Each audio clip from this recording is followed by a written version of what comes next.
sejumlah sekolah SMA masih ada yang melakukan pungutan IPP. Seperti apa penegasannya dari IPP?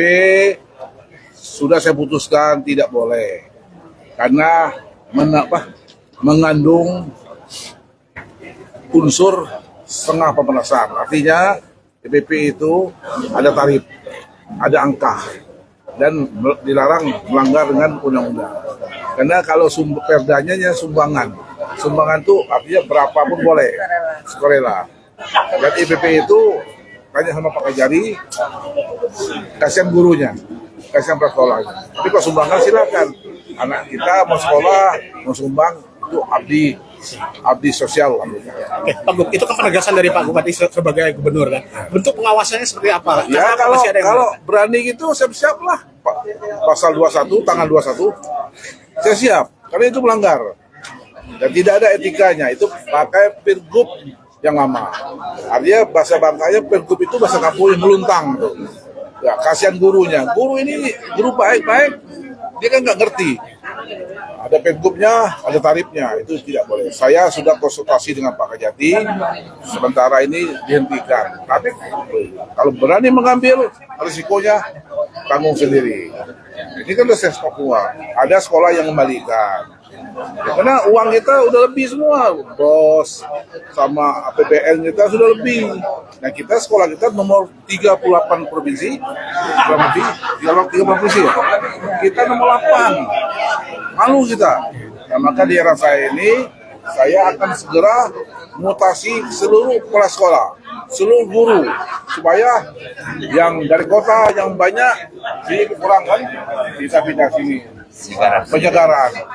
Nah, saya Pak Bupati minta ke guru, tetap sama guru. Dan guru tidak boleh bermain politik. Nah itu. Penegasannya Pak Gub terkait dengan guru tidak boleh bermain politik seperti apa? Ya sudah secara lisan, saya tertulis, sudah saya katakan. Tidak lagi guru-guru politik. Guru khusus mengajar. Kepala sekolah tidak boleh borong-borong pagar. Kepala sekolah tidak boleh berdagang. Khususnya hanya mengajar. Cukup capdinnya membuat sekolah. Jangan sampai kepala sekolah hebat, pintar, nggak tahu salah administrasi, masuk pasal 21, pakai rompi. Padahal dia ada guru terbaik, aset guru bagi kita semua. Sejauh ini ada belum inventarisir dari pemerintah? Sudah saya ingatkan, saya ada konsultasi sama Pak Kajati, Pak, sementara biar inspektorat turun dulu.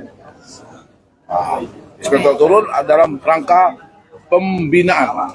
Ya, jadi semua sekarang IPP sudah cooling down. Nah, karena mereka ini kan terbiasa uang.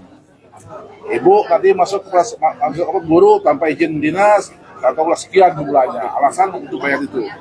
Nggak ada lagi. Semua bos, APBN cukup.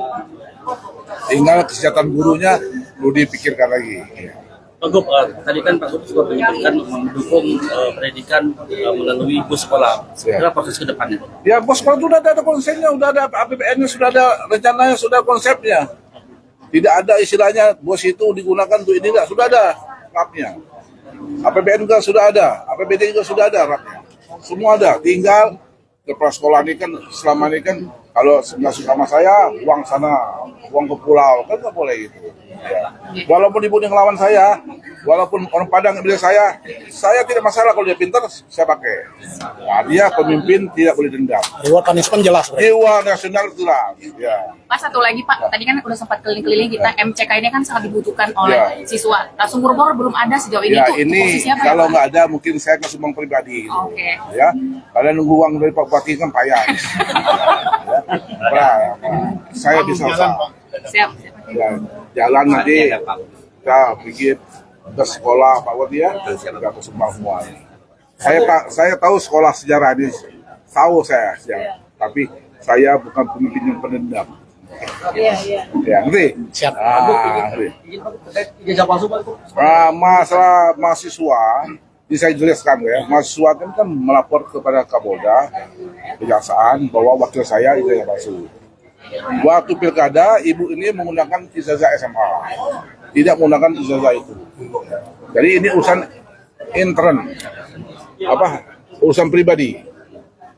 Selama ini ibu ini bisa mempertanggungjawabnya bahwa ijazah dia palsu, saya akan bela.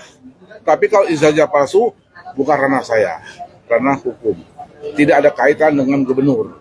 Ini masalah kita sudah selesai MK. Akan tetapi kalau kemarin ini timbul, mungkin saya tidak ada baju ini. Ya, semua Allahu Akbar. Ya, ngerti? Pak Gub, terkait ini Gub, jebolnya Sungai Hongko itu kan merugikan petani karena sekarang kan masuk masa panen. Ya. Nah, apa sikap Saya baru 50 hari, saya belum bisa menjawab karena saya belum ke sana. Jangan sebut gubernur Asbun. Ya.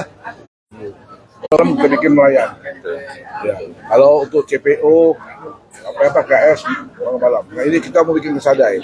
Nah saya mungkin minggu depan, saya akan rapat dengan Menteri Perhubungan, bagaimana sadai ini kita hidupkan. Pada menghidupnya lampu jalan dulu hidup dulu. Sarana terminal diperbaiki. Inilah gunanya Bupati sama Gubernur harus iring sejalan. Walaupun kita berbeda partai. Ya. Itu fokusnya pelabuhan apa itu rencananya? Ya, kita bikin passenger ship. Tahu passenger ship Pak? Apa penumpang? Apa nih kargo? Ini kan dekat 168 mil jaraknya. Jadi terbalik kita bikin sentral perdagangan pelabuhan. Ya. Pak Gub, terakhir Pak Gub, kemarin kan pada saat Pak Gubernur dilantik oleh Pak Presiden Prabowo, itu kan ada pesan yang disampaikan oleh Presiden terkait dengan asa kita pencegahan pembentukan Satgas Gerudupan Timah Ilegal. Nah kemarin kan ada penangkapan di Pakal Balam itu 25 ton timah yang akan diselundupkan dari Pakal Balam ke Malaysia. Seperti apa? Sudah diproses Polda kan? Di Bangka Barat ditangkap ya. Karena penyeludupan ini adalah merugi negara. Merugi kami sebagai PAD, kami nggak ada apa-apa. Jadi memang betul penyeludupan ini memang harus diresmikan. Ya, tapi kita juga dengan Bupati, apa daya, kekurangan, apa salah tidak ada, kapal tidak ada. Jadi berharap pada 3 angkatan ini bisa diselesaikan masalah ini. Terkait dengan pembentukan Satgas itu? Satgas itu memang dibentuk, ya minimal kan mengingatkan, mengurangi beban. Selama ini dia 10 kali nyelundup, mungkin bisa 3 aja, 7 nggak ada. Itu aja. Kalau untuk hilang, saya rasa berat, karena sarana personal kita tidak didukung kan. Kita mau nangkep kapalnya lari 100, kapal kita 20 udah terkejar. Nah, kecuali PT Dimai, ini kapal bot, sakpol kita dibayar, kita jaga semuanya, kades jadi intel semuanya, pelabuhan kita jaga, enggak bisa sih. Terakhir Pak, terkait dengan pendalaman alur sungai yang di Jembatan Emas itu seperti apa? Nah ini kita kan ternyata itu bukan IUP Timah, nah, IUP pemerintah daerah. Nah kita lagi mencari investor, bagaimana timahnya ambil, pasirnya kita jual ke Jakarta. Lagi cari investor yang benar. Kan investor kan ada 2 kan, ada yang calo, ada yang benar. Nah kita cari benar dulu kalau dia, enggak. Oke. Pak Bupati sendiri Pak, rencana relokasi pelabuhan sendiri seperti apa pemerintah daerah menyikapinya? Saya alhamdulillah habis beliau statement saya langsung menemui beliau, silaturahmi dengan beliau.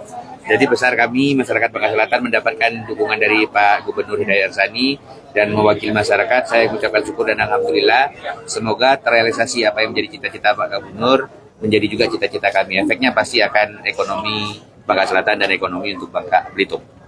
Siap. Terima kasih Pak Bu. Siap. Banyak.